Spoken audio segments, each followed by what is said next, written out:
नमस्कार, स्वागत है आपका स्टार मीडिया हरियाणा चैनल में। आज आपकी मुलाकात होगी हरियाणा की महान गायिका श्रीमती डॉक्टर प्रवीण कुमारी जी से, जिन्हें आप कुमारी प्रवीण के नाम से भी जानते हैं। स्टार मीडिया हरियाणा एक ऐसा चैनल है जो नए पुराने कलाकारों के इंटरव्यू आप तक पहुंचाता है। तो आज के इस खास कार्यक्रम में हमारे साथ हैं डॉक्टर प्रवीण कुमारी जी। तो डॉक्टर प्रवीण कुमारी जी से बातचीत का सिलसिला शुरू हो इससे पहले आइए हम जानते हैं डॉक्टर प्रवीण कुमारी जी के बारे में।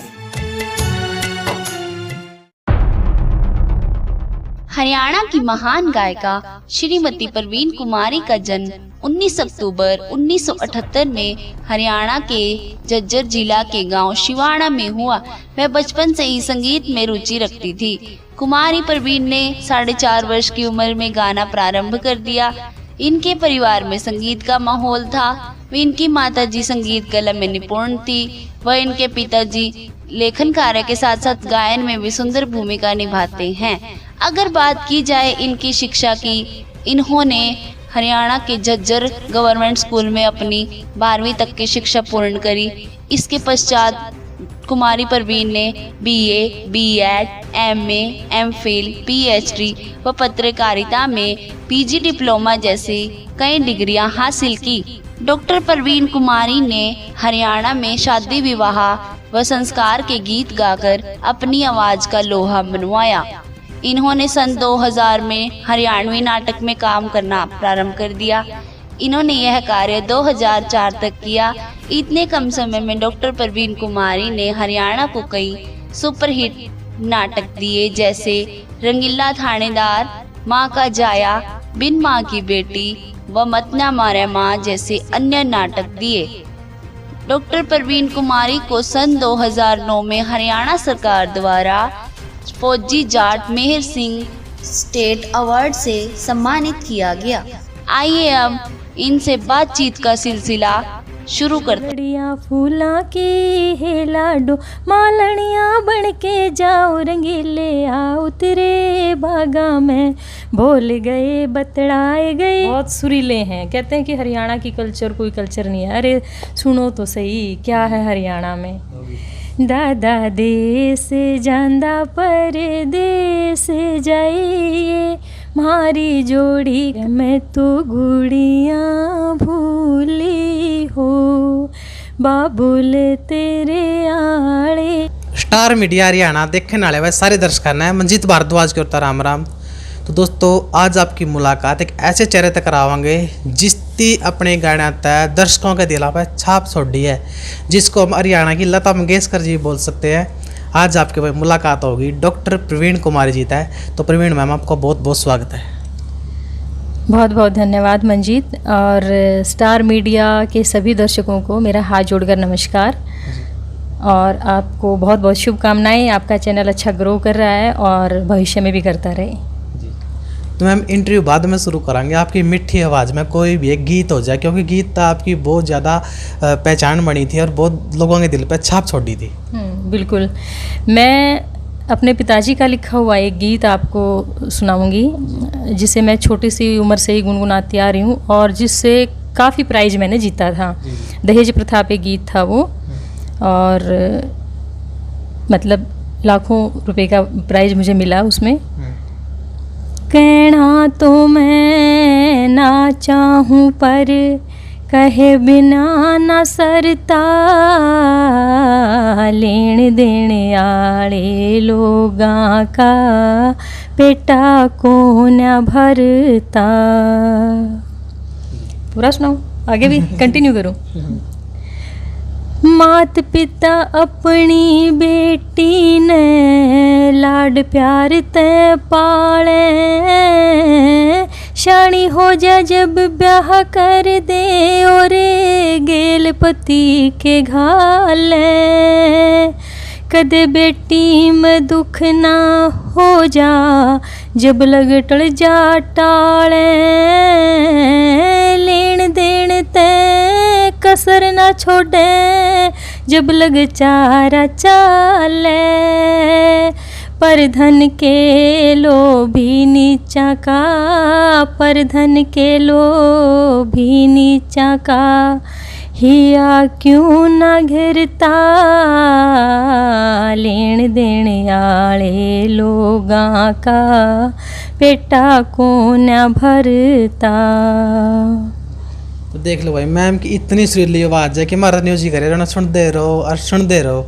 तो मैम आपने बताया कि लेन देने वाले लोगों का पेटा कदे नहीं भरता, तो ये उसके ऊपर दहेज प्रथा कि कितने दहेज दे लो, जिसका नहीं भर रहा उसका तो भर देगा। बिल्कुल, और सोच ये होनी चाहिए कि जो दुल्हन है वो ही दहेज है, क्योंकि एक बेटी अपना घर छोड़ के अगले घर में जाती है, उस परिवार को संभालती है, बच्चे होते हैं उन बच्चों को पढ़ाती लिखाती शिक्षित करती है, मतलब एक कंटिन्यूटी में एक महिला की जो जर्नी है वो हमेशा चलती रहती है। वो किसी दहेज की भूखी नहीं होती, वो अपने परिवार की परवरिश करती है, उसे आगे बढ़ाती है, वंश को आगे बढ़ाती है।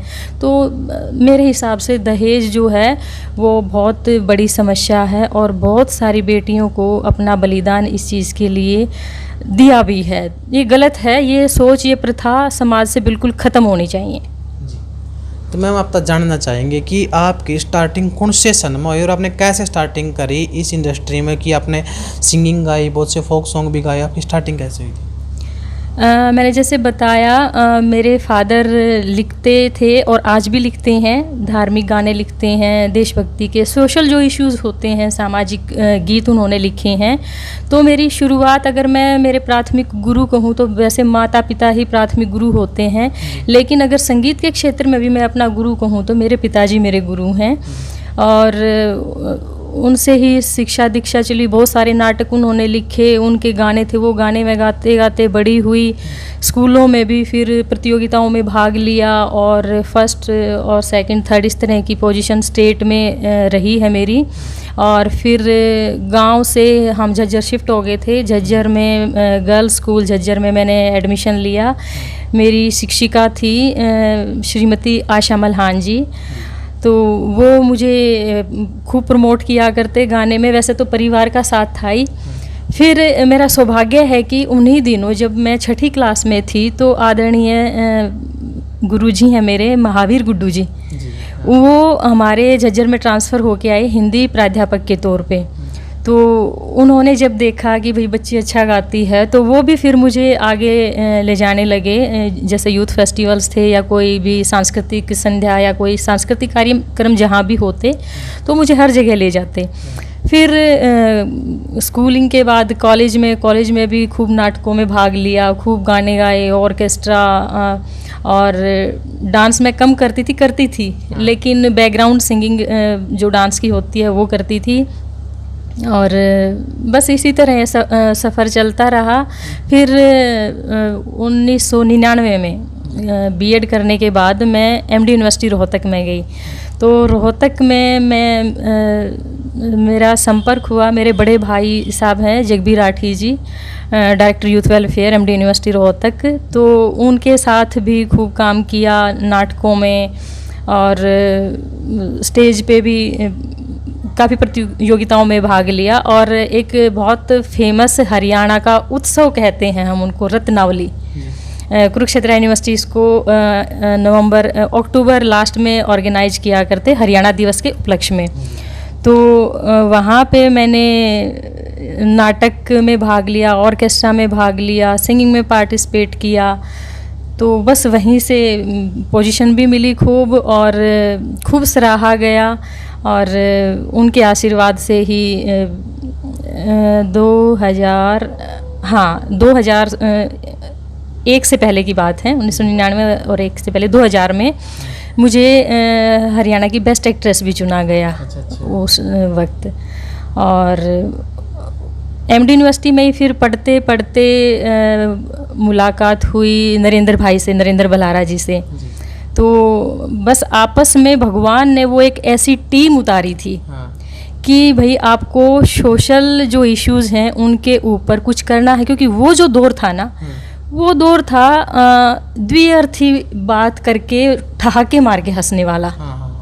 तो 1-2 शायद नाटक हमने किए, लेकिन कहीं ना कहीं से ये आत्मा कचोटती थी कि प्रवीण ये काम तो तुझे नहीं करना था, कुछ अच्छा काम कर। तो फिर मैंने कुलदीप जी थे, कुलदीप बल्हारा भाई साहब और नरेंद्र बल्हारा जी, तो हम मतलब जो संघर्ष का दौर था ना हमारा, वो हम 8-10 जने थे कि भाई कोशिश किया करते कि भाई कुछ अच्छा करें। फिर बैठ के ये किया कि अच्छे नाटक भी हम कर सकते हैं, अच्छे संदेश भी हम दे सकते हैं। तो सारों की सोच मिला के मुझे यही था कि मैं आपके साथ चलूं तो लोग हमें कुदृष्टि से ना देखें, इस दृष्टि से देखें कि भाई वाकई में बहन भाई जा रहे हैं। और वो एक ऐसा दौर शुरू हुआ नाटकों का, जो संगीतात्मक नाटक जिनको हम कहेंगे, वो फिर परंपरा वो चल ही पड़ी।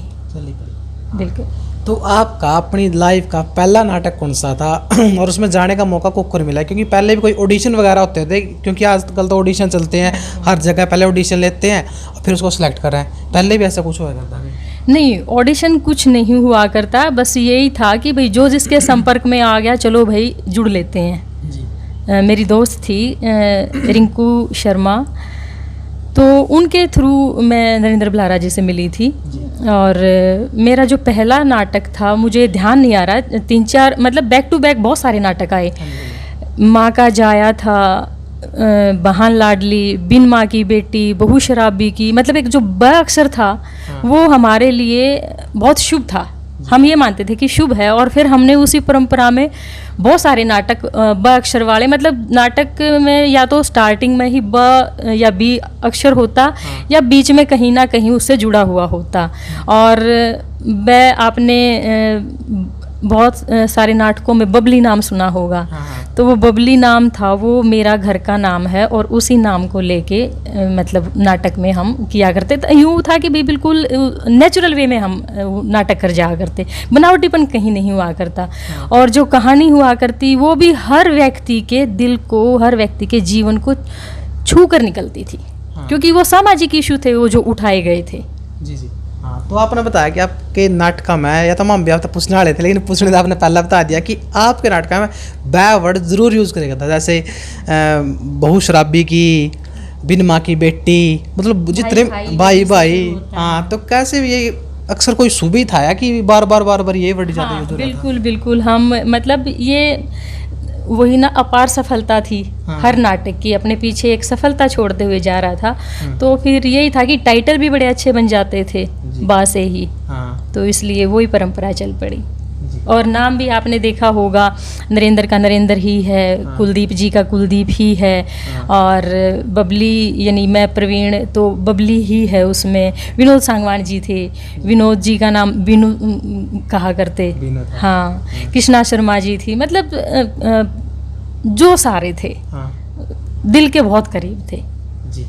तो आपका बबली से और प्रवीण बनने का सफर को कर रहे हैं, बबली से प्रवीण कैसे बने? नहीं, बबली से प्रवीण तो नहीं बनी मैं, प्रवीण से ही फेमस थी मैं, बताया ना बचपन से ही, तो सब जगह प्रवीण से ही फेमस थी। लेकिन वो नाटक में मतलब उनको पता चल गया कि भाई घर का नाम बबली है, और मेरे साथ बड़े मतलब हंसी मजाक से की बातें भी बताऊंगी मैं आपको। फिर वो बबली नाम शामिल कर लिया गया, और मैं उन दिनों PhD के लिए मैंने रजिस्ट्रेशन करवाया था। तो मैं जब भी घर जाती तो भाई साहब फ़ोन करते घर पे, तो छोटी सिस्टर है मेरी नवीन, वो फ़ोन उठाती। तो सच्चाई है ये, घर के जितने भी काम होते हैं मैं वो सारे काम कर लिया करती। मैंने कभी किसी काम को यूँ कि भाई मैं इतनी पढ़ी लिखी हूँ तो ये घर के काम मैं क्यों करूँ, गोबर गेरना, गोबर पाथना, टोड़े धरना, मतलब जितने भी काम होते हैं घर के सारे कर लिया करती मैं। तो भाई साहब ने पूछा कि डॉक्टर साहब कहाँ पे हैं नवीन छोटी? तो मेरी सिस्टर ने कहा कि भाई साहब डॉक्टर साहब तो गोबर पाथे हैं। तो फिर वो बोले कि पागल, आज के बाद यूँ ना कि ये डॉक्टर साहब गोबर पाथ रहे हैं, आज के बाद ये कहना डॉक्टर साहब खाना खा रहे हैं, डॉक्टर साहब पढ़ाई कर रहे हैं, डॉक्टर साहब घूमने गए हैं। तो बड़े मतलब हंसी मजाक के भी काफ़ी वो हुआ करते। तो इसीलिए फिर वो पता चला उन्हें बबली नाम है, तो फिर हम बबली ही उसमें बोलने लगे, और बबली से है ना मुझे कहीं ना कहीं आत्मीयता भी फील होने लगी। हाँ, घर जैसा माहौल हो गया हमारा। तो ये बताओ कि जो नरेंद्र बल्हारा जी और कुलदीप बल्हारा जी दोनों का नेचर कैसा था शूट टाइम पे और शूट के बाद? खूब मजाक किया करते।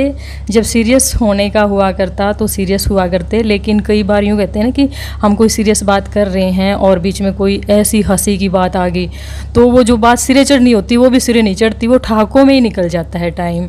तो कई बार बैठे बैठे ऐसी कोई बात निकल जाती, हंसते रहते, सारे घंटे निकल जाते, फिर लास्ट में फाइनली वो सीरियस हो गए, हमें उसकी शूटिंग करनी, मतलब रिकॉर्डिंग करनी ही पड़ा करती। तो अच्छा नेचर था दोनों का जी। हाँ। तो आपका नाटक आता मैं ऐसी लाई चुंदड़ी, उसमें आपने 3 भाग तक गाया, आपने अच्छी सिंगिंग दी, तो ऐसा क्या कारण रहा कि 3 भागों के बाद आपने उसमें गाना नहीं गाया?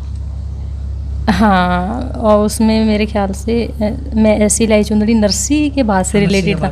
देखिए बहुत वक्त हो गया है और मुझे ध्यान नहीं है कि कौन सा नाटक पहले आया या कौन सा किया। मैं ऐसी लाई चुंदड़ी नरसी का भात से रिलेटेड है और उसमें गाना है, सासू बोली बहुड़ते तू के लाई से पीहरते, साचे साच बता दूर सासू यो लाई सू पीहरते, मैं ऐसी लाई चुंदड़ी। ये जब नाटक चल रहे थे, इनकी रिकॉर्डिंग तो हम लोग पहले कर लिया करते, लेकिन इनकी शूटिंग जो हुई है वो बहुत बाद में हुई है। और मैं फिर अपनी आगे की स्टडी के लिए, क्योंकि मैं एमए कर रही थी, एमए कंप्लीट हो गई थी, और फिर मैं कुरुक्षेत्र यूनिवर्सिटी में एमफिल करने के लिए चली गई थी।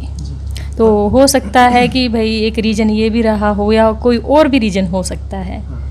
एक गाना था उसमें कि हेरी मेरा मत ना करो मखोल, मुझे मंजीत ध्यान नहीं है सच में। उसके आपके बोल बताता हूँ मैं कि हेरी मेरा मत ना करो मखोल, बोल इसे बोलो मत ना, क्योंकि जब उसके वो तंग करा ना उसकी सासू उसको, धुन तो थोड़ी थोड़ी, हेरी मेरा मत ना करो मखोल, बोले इसे बोलो मत ना, बोले इसे बोलो मत ना, बोले इसे बोलो मत ना, कुछ इस तरह से थी इस शायद। तरह से। हाँ।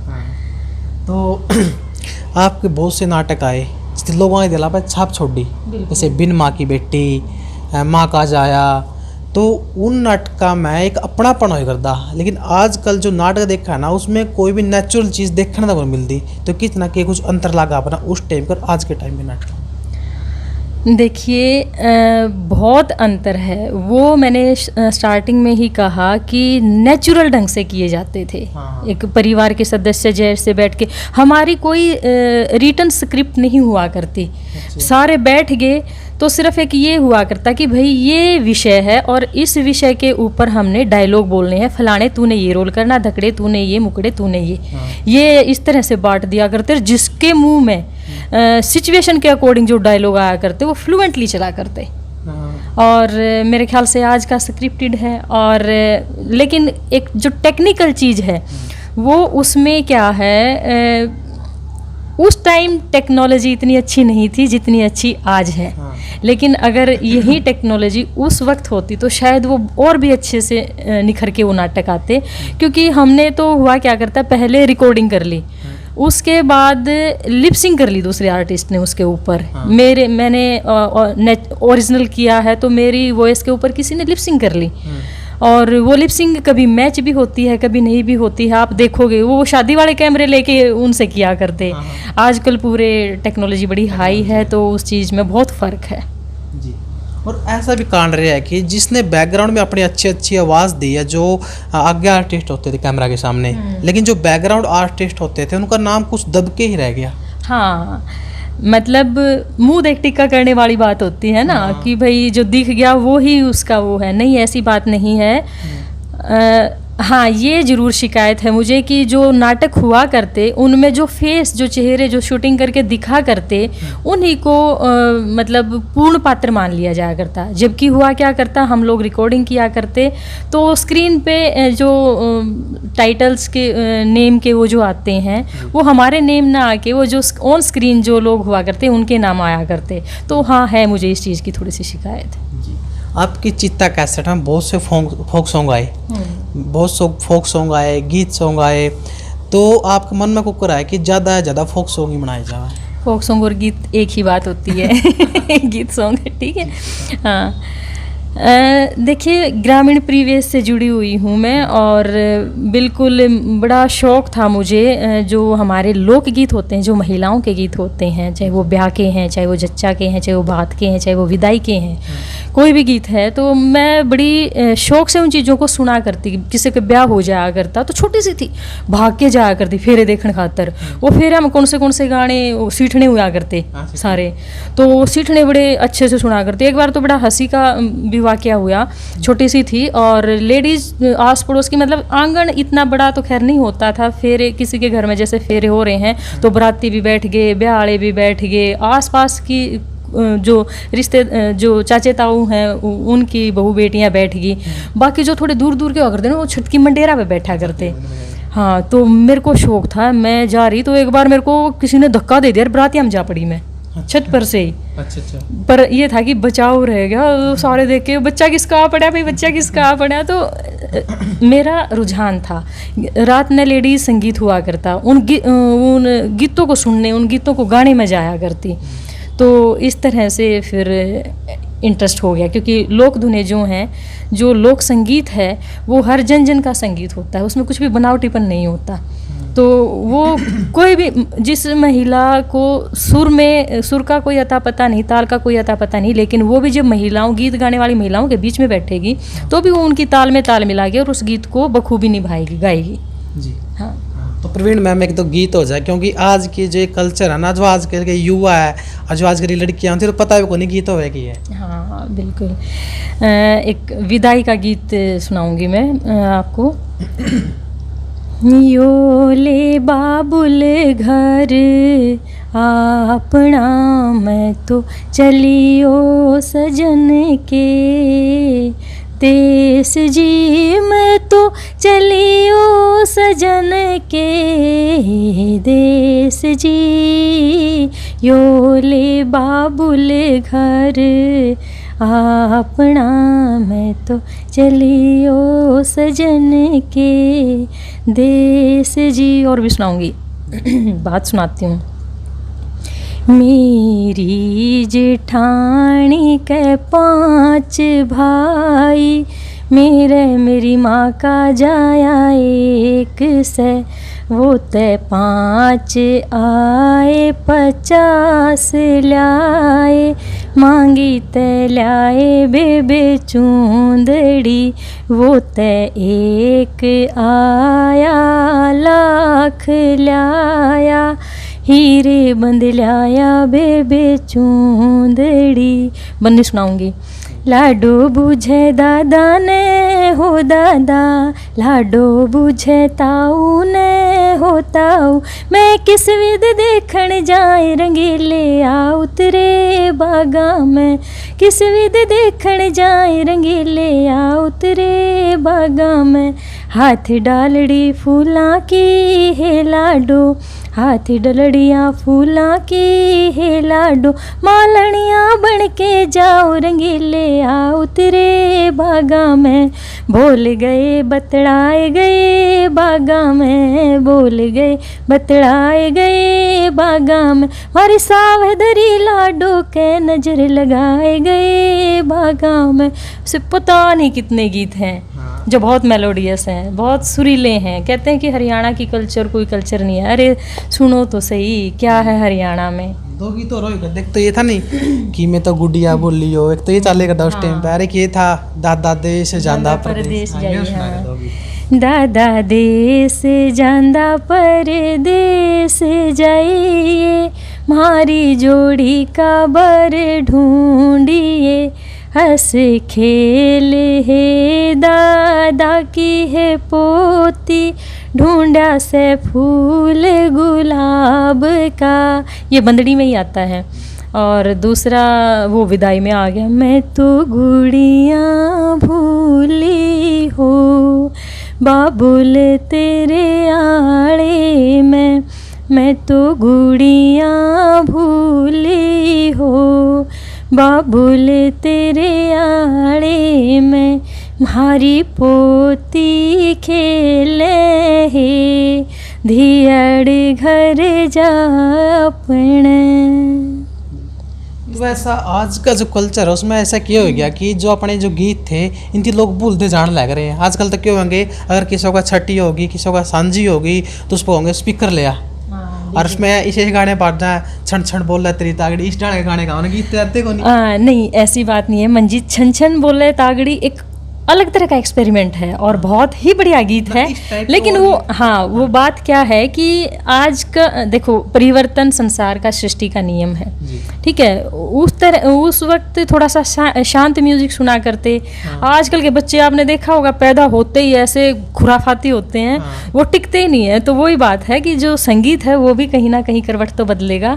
और मैं तो ये मानती हूँ कि देखिए, मुझे अपनी संस्कृति से बहुत प्यार है, हरियाणवी से।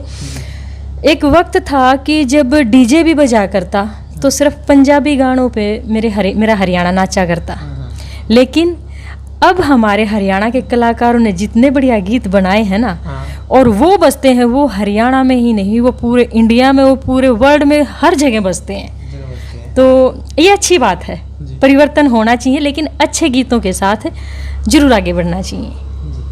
तो आपका एक नाटक भी आया था कि मत ना मारा माँ, जिसमें आपने सिंगिंग करी है, लेकिन उसका ऐसा कारण कह रहा है कि वो नाटक आधा में छोड़ दिया। उसमें ये नहीं पता चला जो छोटी छोटी गुड़ियाँ थी वो बड़े होकर के बना, वो एक सस्पेंस सा बना रहे दर्शकों के बीच में। मत ना मारा माँ, दो रीज़न हो सकते हैं इसके। एक तो मैंने जैसे बताया कि मैं अपनी एजुकेशन के लिए वहाँ चली गई थी कुरुक्षेत्र, और दूसरा कुलदीप भाई साहब भी दुनिया में नहीं रहे, उनकी डेथ हो गई थी।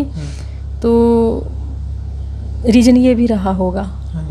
हाँ। और बिन माँ की बेटी आया था आपका, इसके 4 भाग आए थे, जिसके 2 भाग कुलदीप बलारा जी ने लिखे, और जो अगले 2 भाग हैं उसमें गाने वो था कमल सिंह पुट्टी, हाँ, उस पर लिखवाने पड़े। ये ऐसा रीजन क्यों है कि जो अगले भाग के गाने उस पर लिखवाए गए?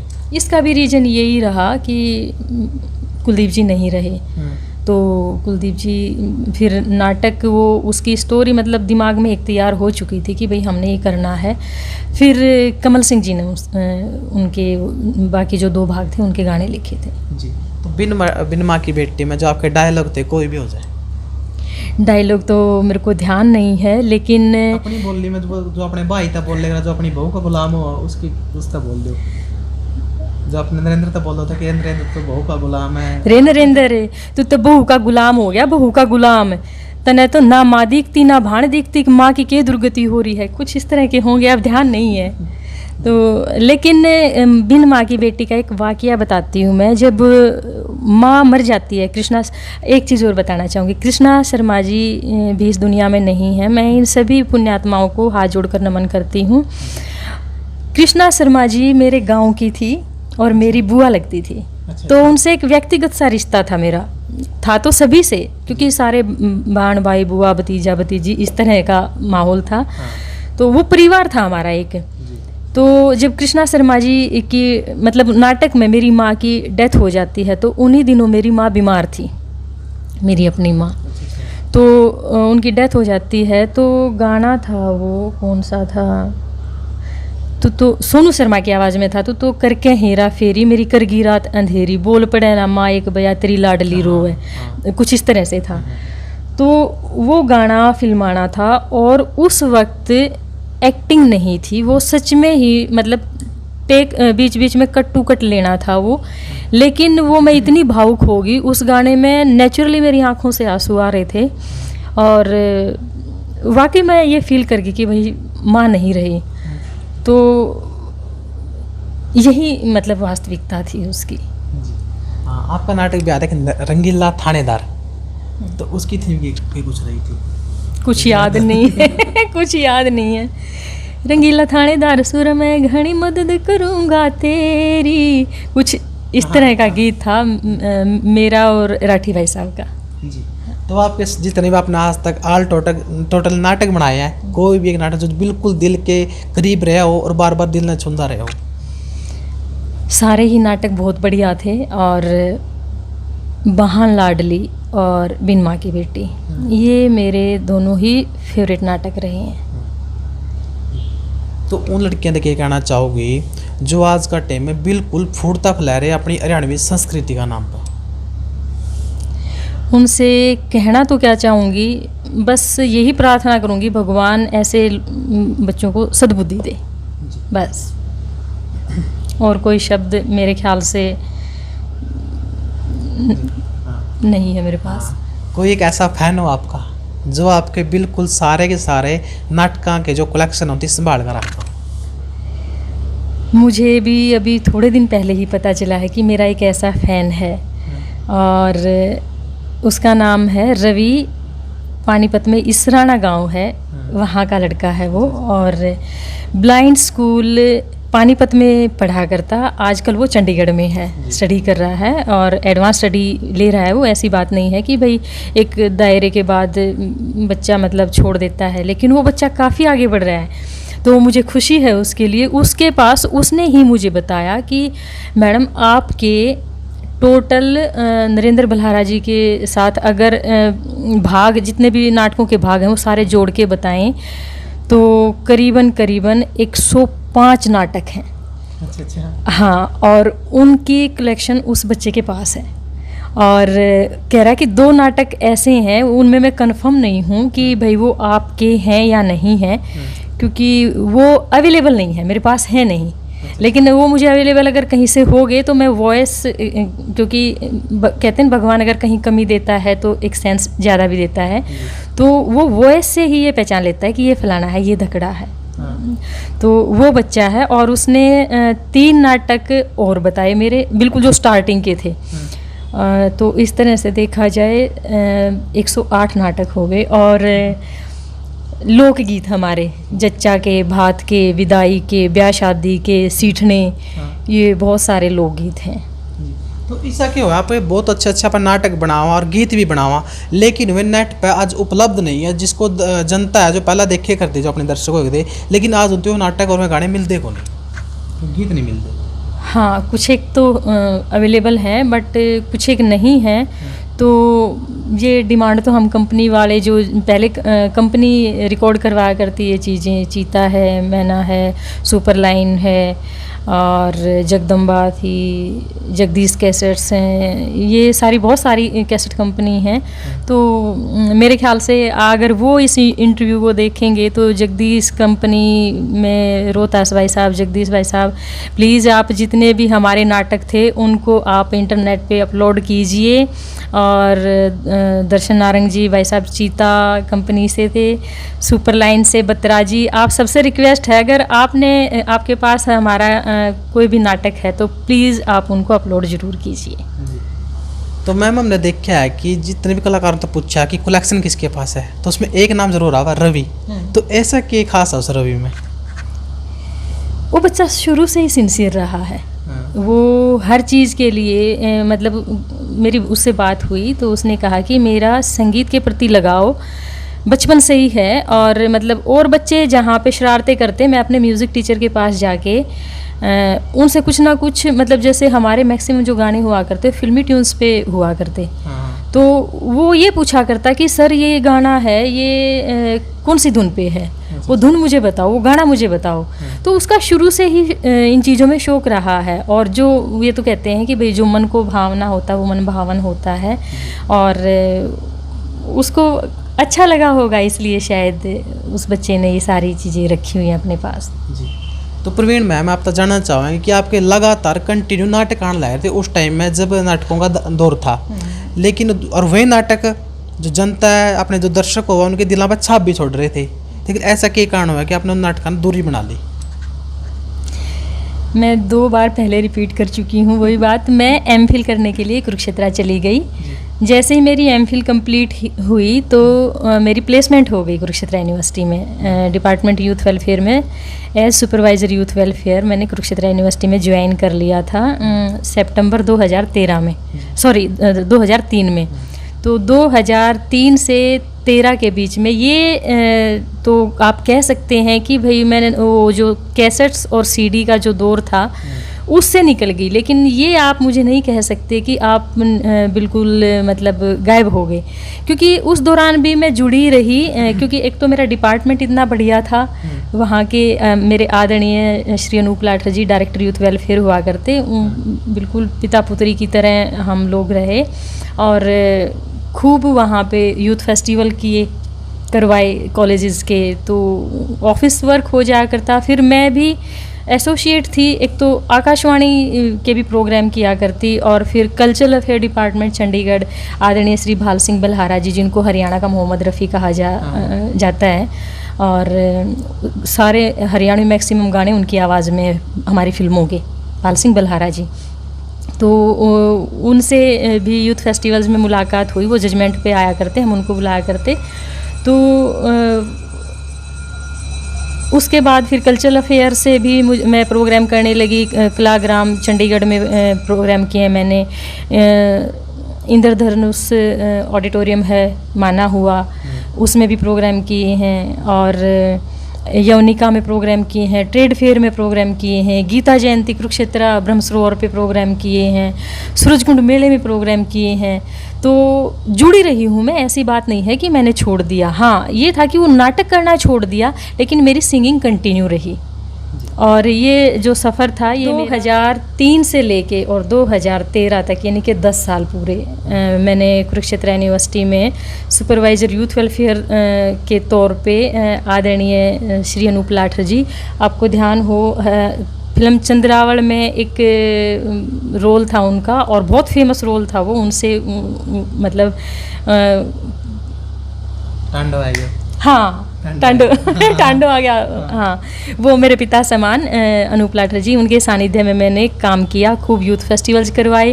फिर इसी दौरान मैं आदरणीय श्री भाल सिंह बलहारा जी, वो प्रोजेक्ट डायरेक्टर हुआ करते चंडीगढ़ में कल्चरल अफेयर डिपार्टमेंट में, तो उनसे भी यूथ फेस्टिवल के दौरान मुलाकात हुई। वो जजमेंट पे हमारे यहाँ आया करते, तो उन्होंने भी फिर मौका दिया, और बहुत सारी जो बहुत अच्छी स्टेज हैं उन पे उन्होंने मौका दिया, चाहे वो कलाग्राम चंडीगढ़ है, और यवनिका है, इंद्रधनुष ऑडिटोरियम है, और ट्रेड फेयर है, और गीता जयंती जो कुरुक्षेत्र में मनाया जाता है, और सूरजकुंड मेला।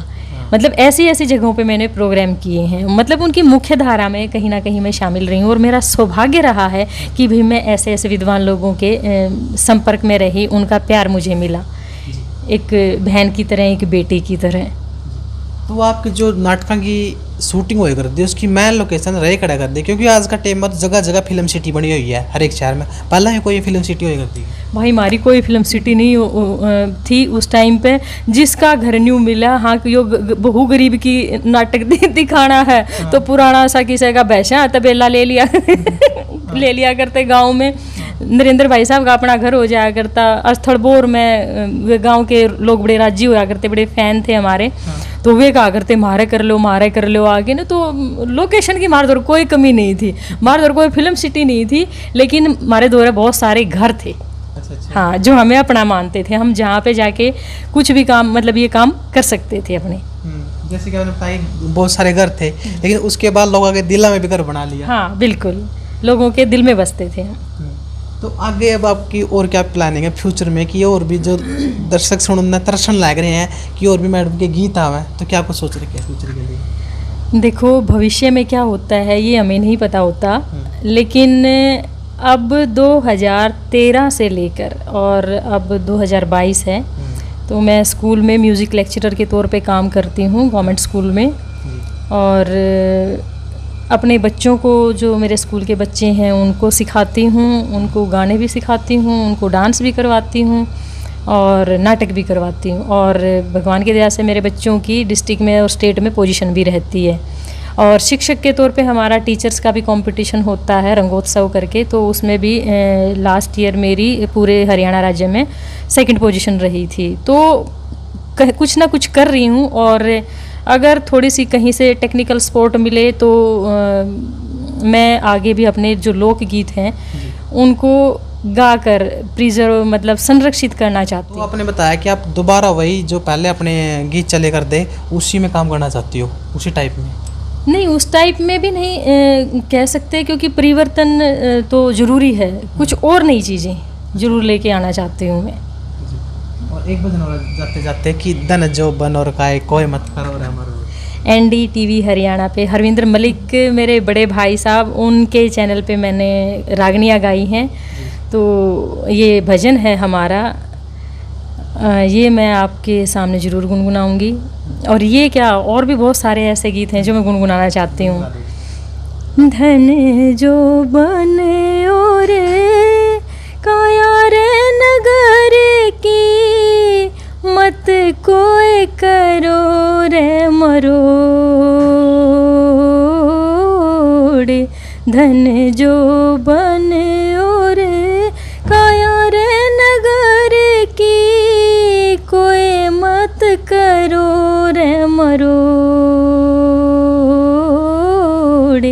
एक दिन ऐसा आवेगा तो जागा सब कुछ छोड़।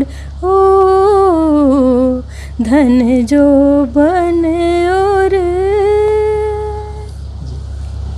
कंटिन्यू करूं? हाँ, कंटिन्यू। क्यों चाले से अंगार बंगा, क्यों चाले से अंगार बंगा, चिता के बीच तने कर देंगे नंगा। एक अग्नि का लेके पतंगा तेरे फिर जाएंगे चारों ओर। धन जो बने और एक दो और गुना दे दो अपने दिल के बात। नाटक मुझे याद नहीं है कौन से थे। एक तो माँ का जाया, हाँ माँ का जाया नाटक है, उसका एक गाना था, कौन किसका बाप बेटा। ये आज की जो स्थिति है ना उस पे बिल्कुल फिट बैठता है। कौन किसका बाप बेटा, कौन किसका भाई, दुनिया पर आई, दुनिया पर आई। कौन किसका बाप बेटा, कौन किसका भाई, दुनिया पर आई, दुनिया पर आई। हाँ, तो आपने बताया कि जो आज का टाइम पे ऊपर डिपेंड हो रहा है, उस टाइम में भी कुछ ऐसा दौर था कि जो भाई का नहीं होया करदा और बाप बेटा को नहीं होया करदा, इस टाइम का कुछ पहले भी था कि जो आज का टाइम में चल रहा है। ये तो सृष्टि के आरंभ से ही ऐसी चीज़ें हैं जो चली आ रही हैं। आप रावण विभीषण को देख लीजिए, आप कौरव पांडवों को देख लीजिए, तो ये चीज़ें हैं, इनसे कोई समाज या कोई काल अछूता नहीं रहा है।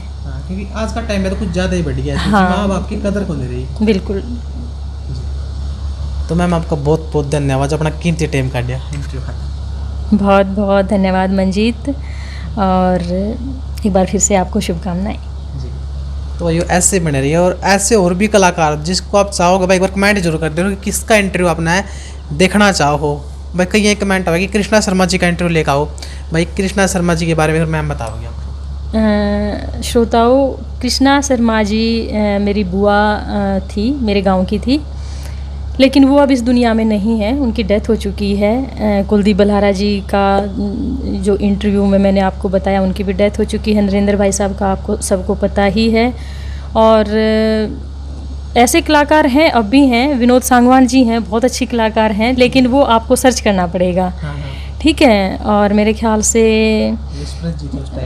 हाँ, यशप्रीत थी लड़की, कुछ टाइम के लिए आई थी, मेरे जाने के बाद आई थी, तो वो भी आप उनको भी आप सर्च कर सकते हो। और राम कीर्ति हुआ करते एक हमारे नाटक में ही, और बहुत से कलाकार थे उस टाइम में। बहुत राजेश मदीना हमारे हाँ हारमोनियम पे हुआ करते, आत्माराम जी हुआ करते, जगबीर हुआ करता, अशोक हुआ करता, मेरे एक और बड़े भाई हैं अशोक वर्मा जी हैं, उनका पता मैं बता दूंगी, लेकिन उनसे आपको बात करनी पड़ेगी, वो आपसे बात करेंगे नहीं करेंगे वो आपको देखना पड़ेगा। और बहुत एक उनके साथ और भी जुड़े थे, राजेश कबलाना, कुछ एक नाटकों में आए थे, वो भी मेरे बड़े भाई झज्जर डिस्ट्रिक्ट से, तो उनकी भी डेथ हो चुकी है। और इतना सा ही ध्यान है। तो देख लो भाई, जो भी जिसके नाम मैम ने बताए हैं और आपने पता होगा उनके नाम, तो उनके इंटरव्यू भी आपने इसी चैनल में मिलेंगे। और जो लगातार आगे इंटरव्यू आ रहा है अपना बता भी दूँ, मीनाक्षी पांचाल जी, सतपाल रोटिया, सुनीता लावत और कुमारी प्रवीण जी का इंटरव्यू तो आपने देख ही लिया है। और भी जो छुपे हुए कलाकार बैठे हैं जिसके बारे में आप जानना चाहो लेकिन कोई इंटरव्यू अवेलेबल नहीं है, उनके बारे में कुछ भी सर्च करो तो नहीं मिलता है, तो उनके इंटरव्यू अपने इसी चैनल में मिलेंगे। आप ऐसे ही जुड़े रहिए, देखते रहिए स्टार मीडिया हरियाणा। जय हिंद, जय हरियाणा।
फर्ज निभाया के शान मेरा से, तू बहना में भाई धर्म का। बिना मर्द या वीर अधूरी, मर्द अधूरा वीर बिना, समरे को ना जिंदगानी हो आपस के इस सिर बिना। मेरी चुंदड़ी में पूजा हो रही गोरी नंद गणेश की, मेरी चुंदड़ी में शेरा वाली 8 पहर विश्राम करे, मैं ऐसी लाई चुंदड़ी। कौन किसका बाप बेटा, कौन किसका भाई,